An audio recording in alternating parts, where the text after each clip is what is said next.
How can we use screen time to enrich our homeschools while setting healthy boundaries and limits with our kids? That is what we're going to be talking about today.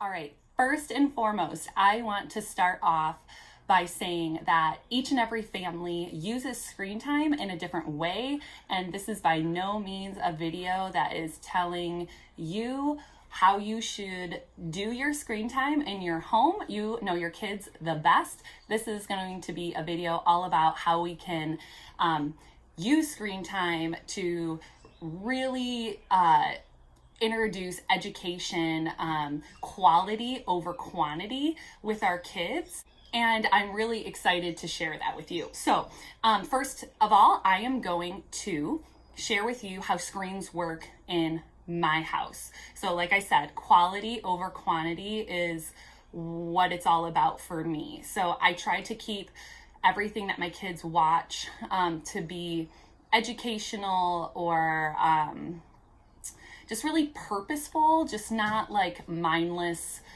play on like a device or, you know, watching television or a phone or anything like that. So my kids do have iPads, and they have access to those iPads throughout the day, depending on what they want to do, whether it's an educational app, a learning app, or like KhanAcademy.com. When my kids wake up in the morning, the first thing they do is they get some food, they go into the living room, and they watch 30 minutes to an hour's worth of cartoons. Good quality cartoons, not just like garbage cartoons. That will be up to you what you feel is quality over, you know, cartoons or not. My kids watch a lot of PBS. They'll get up to usually they lose interest up to, you know, if they are watching for an entire hour. Before then, they're usually losing interest and they're just playing with each other anyway. So, and then in the afternoon, our TV is completely off all afternoon unless, you know, depending on the flow of the day and people's moods, I may, after our read aloud during lunch, I may turn on a show for the kids in the afternoon. I know my little guy, he watches Leapfrog DVDs in the afternoon as a part of his school. So I will turn that on, and, you know, if the kids want to watch, you know, the older ones, if they want to watch Leapfrog, they can, whether, you know, it's considered a baby show or not, they can. Otherwise, the TV is usually off. And then in the evenings, if our children finish their dinner, they will be allowed to either like play a game on the iPad, or they can watch some TV downstairs. Anywhere from 30 minutes to an hour. It's completely, it all depends on how long it takes them to eat their dinner. Also, I would say if you have older kids, I would just really talk to them about your expectations with screens, why you use them, why you don't use them at certain times. I feel that kids will really understand if they really know your why behind, you know, your feelings on certain topics. They can respect that. So I suggest really communicate well with your kids why you do what you do. All right, so I'm really excited to share some of these ideas and how you can use your screen time to really boost the education in your homeschool. Especially we live in the technology era, so I personally feel that it's really important to expose kids to the technology of our times, because they're definitely going to have to know how to use it. All right, so I'm really excited to share some ideas on how to make the most out of your screen time in your homeschool. So you are watching this video on YouTube, so of course I'm going to be sharing quite a few YouTube channel resources that you can use to help your child out. But before we do that, I came across this idea. I thought it was really cool, so I wanted to share with you. It doesn't matter how old your kids are, but this really felt unschooly to me, and obviously like chasing a rabbit hole of ideas. You can take a sheet of paper, you can cut it into strips, and you can write different topics on it. So like ecosystems or famous artists, historical events, famous people in history. I mean, honestly, it can be absolutely anything, and fold it up, throw it in a jar, in a bowl, whatever. And you can have each child grab out a slip of paper, and whatever the topic is, they have to hop online, whether with your help or without your help, depending on how old your kids are, and they can research that particular topic. And I mean, this could be something you could do in the afternoon or something that you can spread out through several days. Obviously, it's completely up to you. And they can actually, like, you can get a poster board and you can have them make a whole project on it. I thought that was so cool. Just had to share it with you guys just because it's not really complicated, but I felt that it was exciting because you just didn't know what kind of idea or topic that you would have to research and then create a project on it. So I thought I would share that first. And then next, some really good YouTube channels. So if you are wanting your child to watch something science related, here are some science channels. I suggest that you screenshot this, and if you are already not subscribed to these channels, these are some of the very top science channels on YouTube. Also, some other channels that are really good are art channels. I am not an artist. I do enjoy painting, but I'm not in the season of life to really get into that or back into that right now.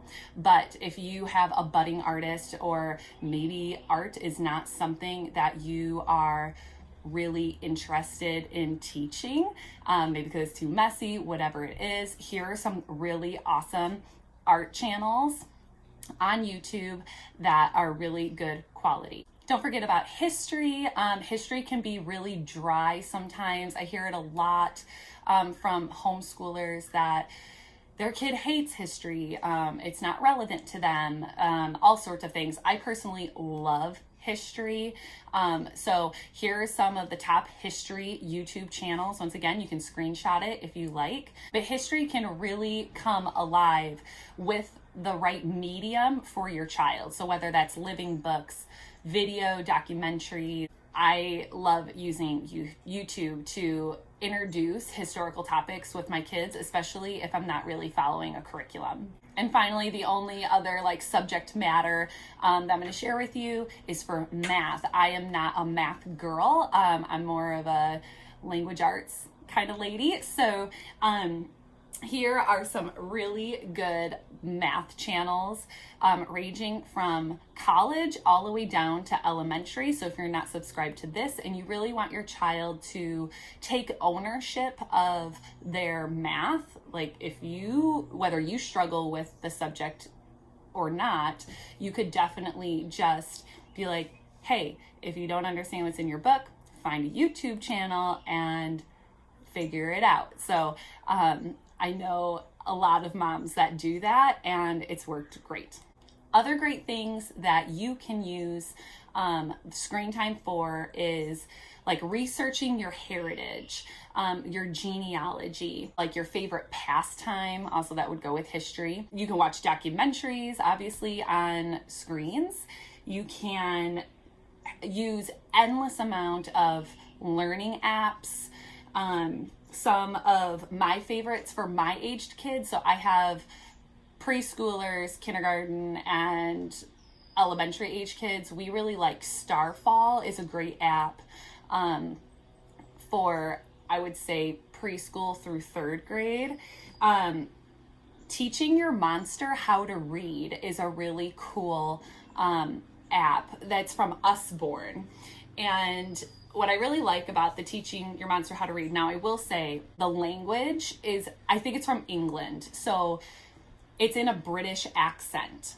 So if that's going to be a problem for your child, hearing some letter sounds in a British accent, I'm just giving you a heads up about it. But my kids have loved that particular app, little challenges and trying to help your monster obviously learn to read, but to fix his rocket ship. And it's just a super cute, and the little prizes they win is weird clothes for their monster. It's just, I really like it if you have an early reader. And they have 3 different levels, whether it is just learning your level sounds for level 1, And then, starting to do letter blends or word blends for level 2, and then full on,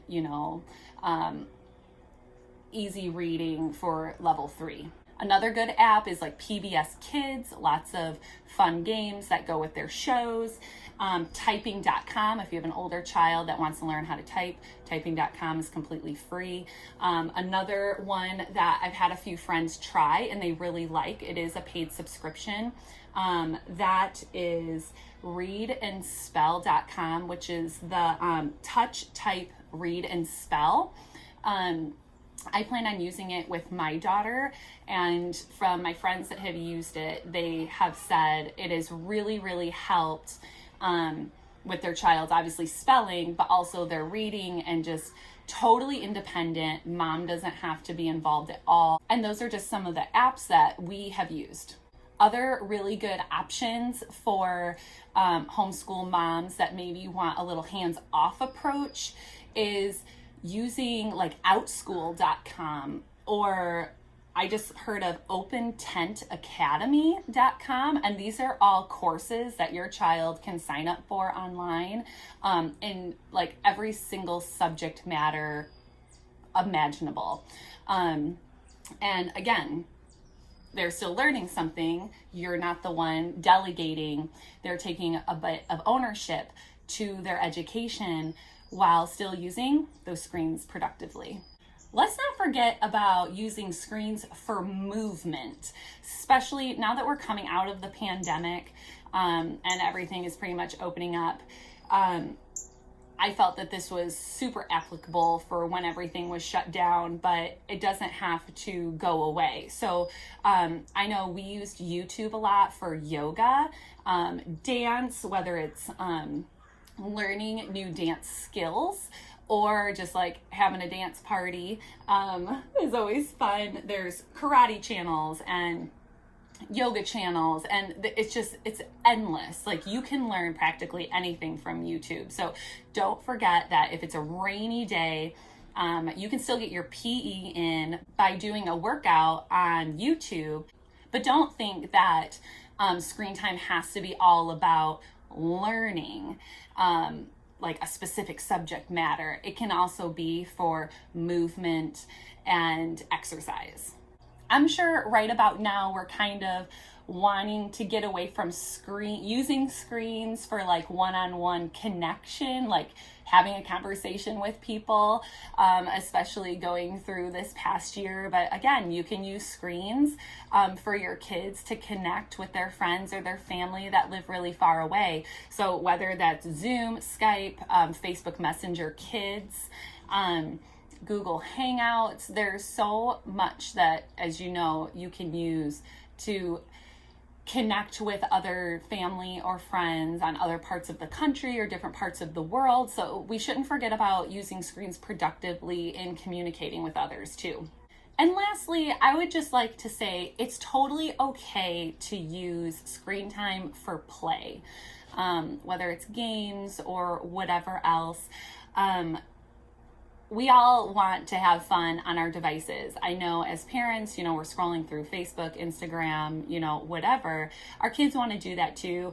I just think you need to communicate with your kids and just really set boundaries on how long should they be on those devices. But even though we want to use our screen time for educational purposes, I mean, if you need my permission, I don't think you do, but if you need my permission to let you know it's okay that your kids are playing on screens, you shouldn't feel shame in that. I just really think you should, you just know your child best and how long they should be on those devices or not. But why don't you share with me down below in the comments why you use screen time in your homeschool, or maybe why you don't use screen time in your homeschool. I would love to hear from you. If you like this video, please give me a thumbs up, and I hope you guys have a wonderful day. Bye-bye.